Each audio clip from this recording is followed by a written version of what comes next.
Ekonomia e Kosovës, viteve të fundit, ka pas progres. Rritja ekonomike sillet mbi 4%,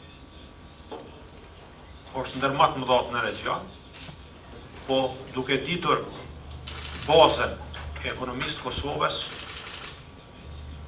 Kosova ka nevojë për një rritje më të madhe ekonomike, me qëllim që t'i adresoj sfidat e saj kryesore, që është një prej tyne edhe niveli i lartë i papunësisë, sidomos të gjenerata e re dhe të gjinie femrore. Kosova vazhdesëm që kemi një përmbushje të mirë planit hyrave, afërsisht dikon 100% përputhje me planin. Disa institucionet do të kenë ndoshta ndonjë mbi performancë të lehtë, disa do të kenë ngecje, por në total presim që të kemi një përmbushje mirë të planit. Gjithashtu, pritet që të kemi një ekzekutim të mirë buxhetit, por mbi gjitha, përveç që deficiti buxhetor do të jetë brenda rregullës fiskale, diçka më jo se 2%, presim që të kemi edhe bilancin bankar pozitiv në përputhje me rregullën fiskale. E kum thonë edhe në rastet kaluara dhe po përsëris që bashkëpunimi i Kosovës me Fondin Monetar Ndërkombëtar ka qenë i suksesshëm. E para për shkak se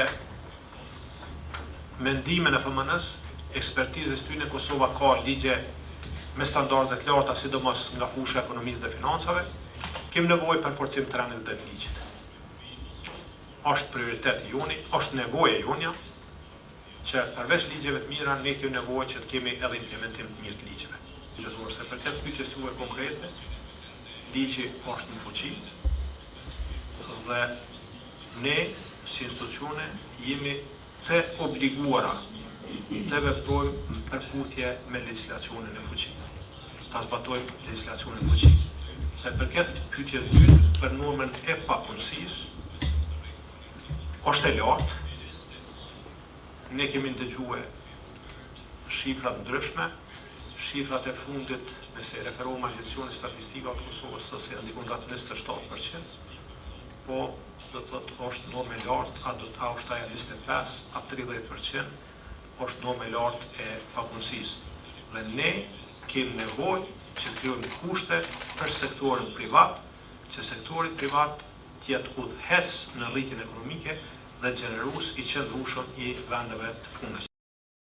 Sektori financiar, veçanëria i bankar, vazhdon të jetë stabil, i cili ka vazhduar të ketë një rritje si në pjesën e aseteve, ashtu edhe të depozitave, derisa kreditimi ka shënuar një rritje dyshifrore, duke qenë një prej faktorëve të rëndësishëm në rritjen e zhvillimit ekonomik të vendit. Banka Qendrore e Republikës Kosovës është sigurt që do të vazhdojë të ketë edhe metudje për krajin e Fondit Monetar Ndërkombëtar dhe do të vazhdojë bashkëpunimin e suksesshëm me Fondin Monetar Ndërkombëtar.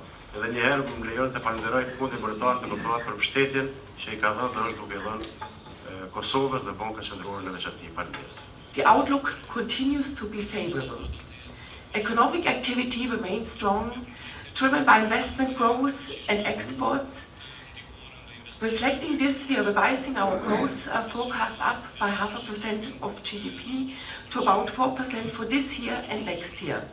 That means that the economy is growing broadly in line with its economic potential. However, Kosovo needs even better, higher and more balanced growth to close the still wide income gap with regional peers and the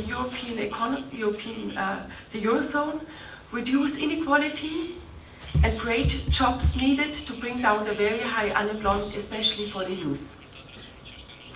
Lifting growth, however, requires sustained reform efforts to improve governance and the business environment. This means strengthening the rule of law and implementing all the legislation that Kosovo has passed. in full, for instance, the procurement legislation. Also, reform should focus on addressing infrastructure and human capital gaps that will help to support the private sector activity in this country. This requires finally moving ahead with the much-delayed power plant, protecting space in the budget for priority investments, and then also advancing with vocational training and active labor market policies that would help to reduce the large skill mismatch in this country. On the spending side, we have a number of key recommendations. Social benefit programs should be reformed to better address poverty. Importantly, this includes a credible reclassification of war veterans in line with the law to stay within the 2018 budget allocation.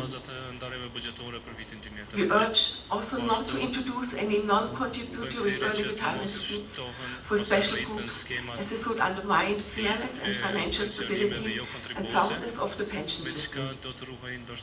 In addition, the efficiency of education and health spending must be improved. We welcome the 2018 increased budget allocation, but efficiency improvement reforms in healthcare system should be accelerated to keep spending in check once the new insurance scheme is rolled out. Comprehensive education reforms should also move ahead to upgrade skills that meet private sector needs.